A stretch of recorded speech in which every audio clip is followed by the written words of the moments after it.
सभी स्टूडेंट्स को मेरा नमस्कार। मैं हूं नवीन सोनी, आप देख रहे हैं नवीन सोनी सर केमिस्ट्री क्लासेस। तो आज का जो मेरा टॉपिक है वो है यहाँ पर carbylamine reaction isocyanide test.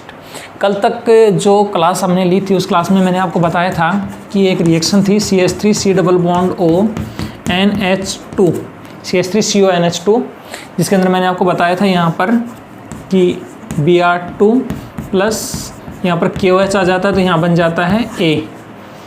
ठीक है, इसके बाद में इसके आगे मैंने बताया था कि यहाँ पर CHCl3 क्लोरोफॉर्म प्लस यहाँ पर KOH या NaOH कोई सा भी आ जाता है बेस, तो यहाँ बन जाता है B।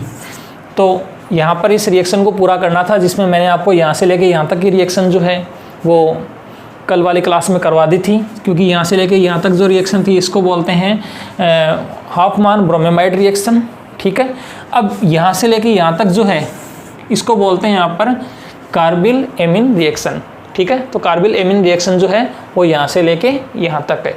तो अभी अपन देखते हैं कि कार्बिल एमीन इसमें जो यहाँ से लेके यहाँ तक है तो इसका जो प्रोडक्ट आया था वो ये आया था CH3NH2, इसको बोलते हैं मिथाइल एमीन। इसकी रिएक्शन यहाँ पर करवा रखी है CHCl3 क्लोरोफॉर्म प्लस KOH, यहाँ आगे CHCl3 प्लस KOH। अब आपको पता होना चाहिए कि KOH के कितने मॉलिक्यूल हैं, ये याद रखना है। जैसे कि इसके 3 मॉलिक्यूल्स हैं, ये आपको एग्जाम के लिए याद रखना है कि कितने मॉलिक्यूल्स इसमें भाग लें। कभी यहाँ पर देंगे नहीं कितने मॉलिक्यूल्स हैं, तो आपको ध्यान रखना है 3 KOH is equal to product. अब यहाँ पर क्या आइसोसाइनाइड टेस्ट है या कार्बिल एमीन रिएक्शन है, तो इससे आइसोसाइनाइड बनेगा। तो इसका प्रोडक्ट मैं लिख देता हूँ। इसका जो प्रोडक्ट बनेगा वो बनेगा CH3N डबल बॉन्ड C, इस प्रकार से जिसको बोलते हैं मिथाइल आइसोसाइनाइड। ठीक है, इसलिए इसको बोलते हैं आइसोसाइनाइड टेस्ट। आइसोसाइनाइड इससे कैसे बनता है, तो आइसोसाइनाइड इससे बनेगा तो इसके आगे भी कुछ बनेगा, प्लस वो क्या बनेगा वो हम इस रिएक्शन के माध्यम से अभी सीख रहे हैं। यहाँ पर आपको नहीं पता हो तो आप बाद में भी लिख सकते हैं, जैसे कि अभी मैं बताऊंगा ये क्या आएगा। ठीक है, तो इसकी मैकेनिज्म देख लेते हैं कि ये कैसे हुई। मैकेनिज्म तो मैकेनिज्म में सबसे पहले नंबर 1 सबसे फर्स्ट में क्या हो गया, क्लोरोफॉर्म जो है वो KOH के साथ रिएक्शन करेगा।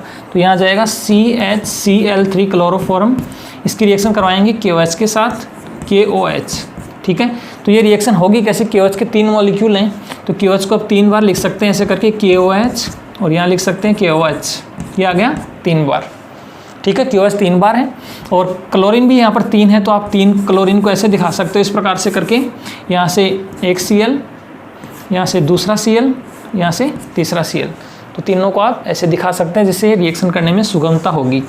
ठीक है, फिर इसके बाद में यहाँ से इसका जो 3K है वो इसके 3 Cl से रिएक्शन करेगा इस प्रकार से, एक इस प्रकार से। तो यहाँ से निकल गया 3K 3 Cl के साथ रिएक्शन करेगा तो यहाँ बन जाएगा 3KCl प्लस बाकी जो बार्स की साइड में बच गया वो क्या है, यहाँ पर CH। अब OH 3 है तो इस पर 3 OH जोड़ देंगे, OH और ये यहाँ पर आ गया OH, इस प्रकार से।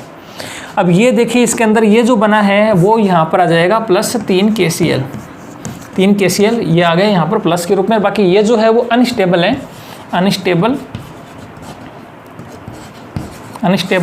अनस्टेबल क्यों है, क्योंकि जो CH इस पर 3 OH जुड़े हुए हैं जो स्टेबिलिटी शो नहीं कर रहे हैं, तो इसको स्टेबिलिटी में लाना पड़ेगा। तो इसके लिए अपने को नंबर 2 रिएक्शन, इसकी जो मैकेनिज्म है नंबर 2 पॉइंट है इसके अंदर, इसको आगे लेके आते हैं और इसकी रिएक्शन करवाते हैं इसके साथ CH3NH2 के साथ। तो CH3NH2 जो हमने लिया है वो यहाँ लिख देंगे CH3, यहाँ हो गया NH2, CH3NH2, ये हमने लिख दिया CH3NH2। ठीक है, इसके बाद में इसकी जो रिएक्शन करवा रहे हैं वो इसके साथ करवा रहे हैं CH OH और OH इसके साथ। तो यहाँ पर CH इसके साथ इसकी रिएक्शन करवाएंगे तो इसका जो प्रोडक्ट आएगा वो इस प्रकार से आएगा। पहले तो ये लिखा है प्लस यहाँ पर इसको यहाँ लिख रहा हूँ मैं CH, फिर एक OH, दूसरा OH, और यहाँ पर आ गया तीसरा OH, 3 आ गए।